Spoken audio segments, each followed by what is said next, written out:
Good day mga sir, meron akong customer ngayon. Mazda 3, 2016, 2017, 2018, pare-parehas lang 2019, parehas lang to.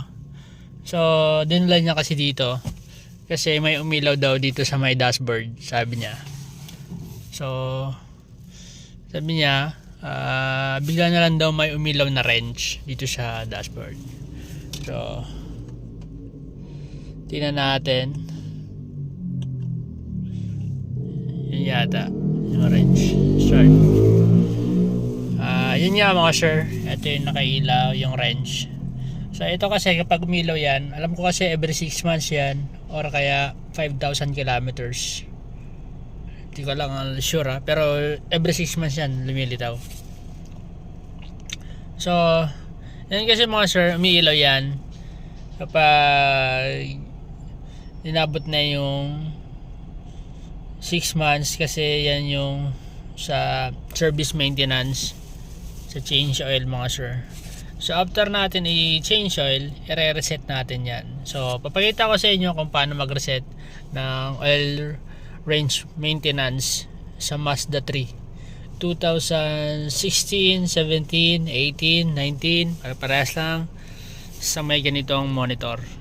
Ito. So i-reset natin yan. So ang kailangan lang natin is i-ignition on. Nakapatay yung makina, naka-ignition on lang. So patayin natin. Patayin natin yung engine. Yan. Patay yung engine. Tapos ignition on natin. Dalawa. Yan. Yan yung lang, naka-ignition on, nakalitaw lahat yan. So i-reset natin yan. So dito natin i-reset. So mahanapin natin. Dito tayo sa home. Entertainment. Hindi. Dito tayo sa letter A. Application. Yan, application tayo. Fuel economy monitor. Vehicle status monitor. So may nakalagay na exclamation. Yan, may nakalagay. So ayan, may nakalagay. So pipindutin natin yan, vehicle status monitor. Pindutin natin. So warning guidance, maintenance. So dito tayo sa maintenance, andyan yun, nakailaw yung wrench. So dito tayo sa maintenance mga sir. So 3 days, 3, 7, 24 kilometers. Schedule, tire rotation, oil change. So pindutin natin to, itong schedule. So service due in 3 days. So time, distance 3, 7, 24 kilometers. So reset natin siya. Ito, nakita nyo yung reset natin. Are you sure you want to reset the schedule maintenance? Reset. So ito pala yung nakalagay. Time due in 6 months.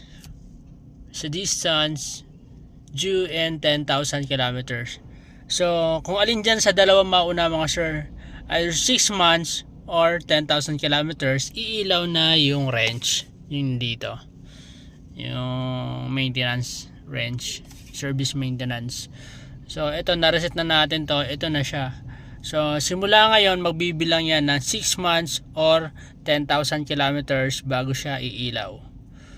So kapag umilaw yan, ibig sabihin na i-change na natin yung sasakyan, i-reset natin ulit siya. Yun po yung reminders. So ganun lang po yung pag-reset mga sir. Dito lang sa maintenance, ay dito lang sa monitor, kailangan lang naka-ignition on. Patay yung engine, ignition on. So back na natin sa home. So close natin. Then start natin kung mawawala na yung wrench. Kasi bagong change oil na to mga sir. Ignition on.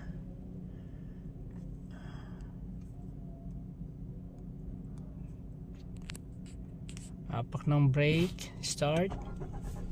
Yan. So ayan mga sir, wala na. So ganun lang po yung pag reset ng service maintenance Mazda 3.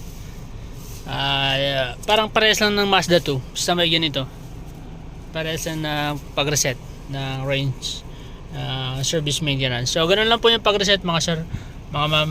Maraming salamat, lalo na po dun sa mga patuloy na subscribe, nanonood ng ating video. Please share, message, or hit notification bell para lagi po yung updated mga sir. Maraming salamat. God bless.